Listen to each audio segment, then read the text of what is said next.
सी बात है।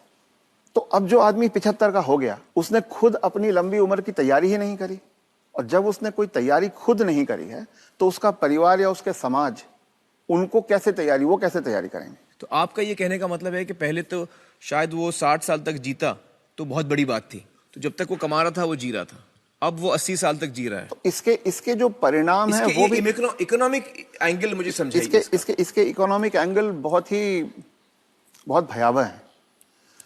आज हिंदुस्तान में 60 साल की उम्र में आपने एक आदमी को रिटायर कर दिया। आदमी को अगर 80 साल तक जीना है तो 20 साल के लिए उसको अपना इंतजाम करना है। उसकी पत्नी 10 साल छोटी है तो 30 साल के लिए पत्नी के लिए इंतजाम करना है। औरतें आमतौर पे 5 से 7 साल ज्यादा जीती हैं, तो 35 साल के लिए उसे अपनी पत्नी के लिए फाइनेंशियल इंतजाम करना है और 20 साल के लिए खुद के लिए इंतजाम करना है।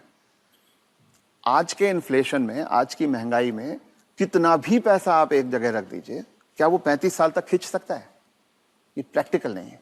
और जैसे जैसे उम्र बढ़ती जाती है उनके बच्चों की उम्र भी बढ़ रही है जी। जो आज 70-75 का होगा, बच्चे भी तो 50-55 के हो रहे होंगे।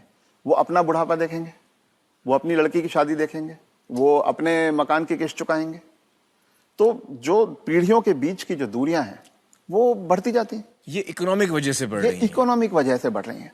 तो अब वो जो कॉन्सेप्ट है कि 60 साल की उम्र में हम रिटायर हो जाएं, उससे बाहर निकलना होगा। जब तक शरीर साथ देता है काम करते रहना है और 2 पैसे कमाते रहना है जी। कुछ करके किसी तरह से अपनी आर्थिक स्वतंत्रता को कायम रखना चाहिए, जितने ज्यादा से ज्यादा समय तक हम रख सकते हैं। अपने आप को वोकल रखना भी बहुत ज्यादा जरूरी है।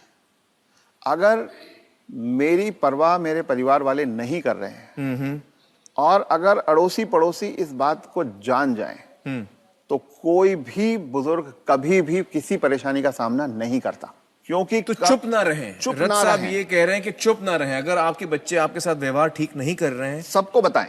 तो आप सबको बताएं। जी। रथ साहब, बहुत सारे जो बुजुर्ग हैं हमारे समाज में, उन पे प्रेशर आता है बच्चों की तरफ से कि आपकी जो जायदाद है या जो घर है या जो प्रॉपर्टी है, जो कुछ भी आपके पास है, वो आप हमारे नाम कर दें। इस पे आप कुछ टिप्पणी देना चाहेंगे? पहला ये कि किसी भी हालत में आपके पास जो भी धन संपदा है, जो भी आपके पास आर्थिक साधन है, वो जब तक आप और आपकी पत्नी जीवित हैं किसी और के हाथ नहीं जाना चाहिए। कितना भी प्यार करते हो, किसी के नाम पे नहीं जाना किसी चाहिए। बच्चे, किसी बहू, किसी पोते, किसी के नाम पे ना जाए, कितना भी आप प्यार करते हो। क्योंकि जब तक अगली पीढ़ी को पिछली पीढ़ी का सामान कुछ मिलता नहीं है तब तक वो उनकी इज्जत करते रहते हैं। वो हाथ पांव भी दबाएंगे, वो अस्पताल भी ले जाएंगे, वो दवा दारू भी करेंगे। और वो ही माँ बाप सबसे ज्यादा सफर करते हैं जो अपने प्यार के कारण उमड़ते चले जाते हैं। मेरा बेटा, मेरी बेटी, मेरी बहू, मेरा पोता, जो ये मेरा मेरा करना जिसने शुरू किया, बस वहीं से उनके दुर्गति के दिन शुरू हो जाते हैं।